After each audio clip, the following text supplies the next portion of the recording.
Maximum Science is a presentation of MagRack.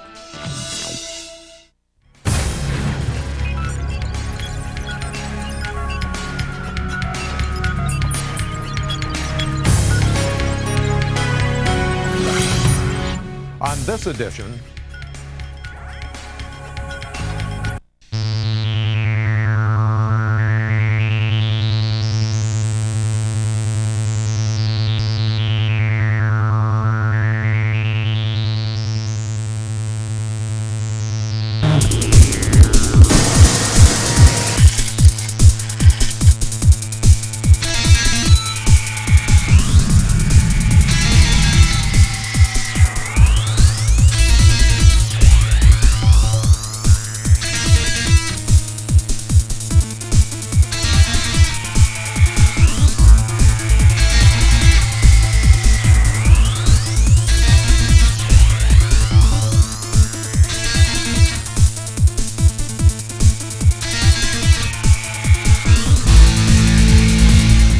Well, Dangerous Laboratories is kind of a compilation of the experiments I've been doing for the last 5 years or so. I get people interested in a certain area of research that I've done some looking around on and kind of go from there.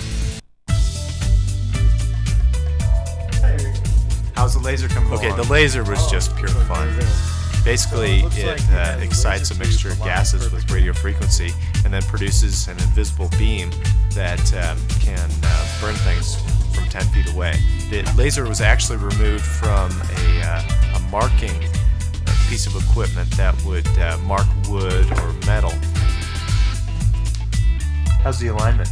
Looks good. The easiest way to aim the laser is to just point it at something, and then when you see smoke, you know where the beam's hitting. And there's really no good reason to have it other than it's interesting and fun. I'd always been interested in what was underneath the surface of the ground. And as I got more interested in geology, I thought it'd be great to have a drilling rig. And I looked at some commercial rigs, and they were in the thousands of dollars. And one day I was at a home improvement store, and I saw a post hole digger, and just put two and two together and figured I could make my own.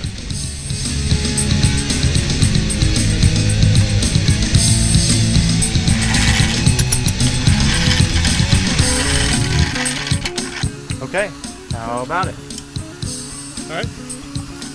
Yeah, and remember, if it starts to catch on something, let go of the throttle because it's going to run around on you.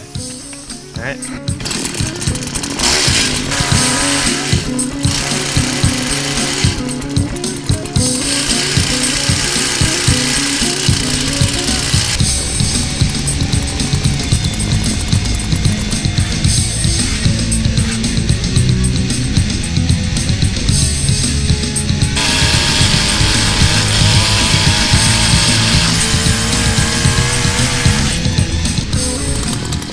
Awesome, man. That works pretty good. The biodiesel was a fun project for me because I had known about it for probably about 5 years. I just happened to be surfing the web one day and I saw that some guy was trying to make it in a washing machine. And I figured, well, if someone could make it at home, I ought to give it a try.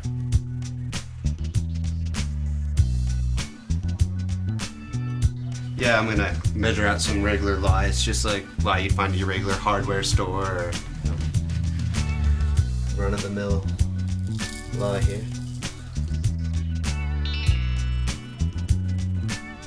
Okay, then after that we're gonna mix 200 milliliters of methanol or wood alcohol. Okay, that's about 1/5 by volume of the 1 liter that we're making. And this is very toxic, so I'm wearing gloves because if you get this stuff on you, it can cause nerve damage, so be very careful. Okay, now what I'm going to do here is I'm going to pour the methanol or wood alcohol, as it's commonly called, into the blender here. And then we're going to mix that with the lye to make a meth oxide. Alright, and now we're going to go ahead and add the lye. Let that stir up here in a second. Okay. Well, we'll just turn it on low and let it blend gently so it doesn't splash all over the place. Now that's just regular oil you get at the grocery store. That's correct, Eric. It's soybean oil, canola, anything will do. Okay. I'm just gonna pour it in here really gently. I'll turn up the blender.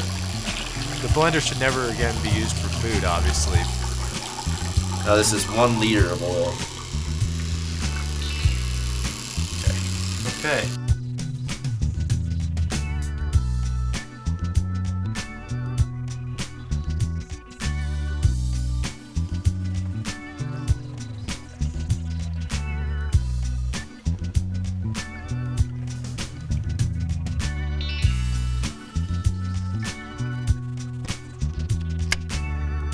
The hallmark of the basement or garage experimenter is that they're resourceful and able to find unusual things that most people can't find. For instance, with the diesel engine, I had to call 40 different junkyards and used car lots before I finally found a car that was suitable for removing the engine from. It's looking good.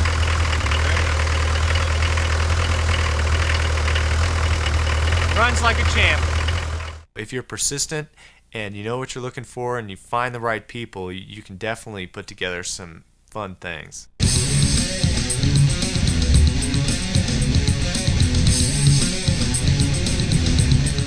Basically, it superheats propane gas until it is reaching a supersonic velocity, and it shoots out the tube in the back, and essentially it's propelled by sound. The suit is an Army surplus firefighting suit, and I would recommend it for anyone who's considering playing around with any kind of jet engine. It's a good day for the jet bike.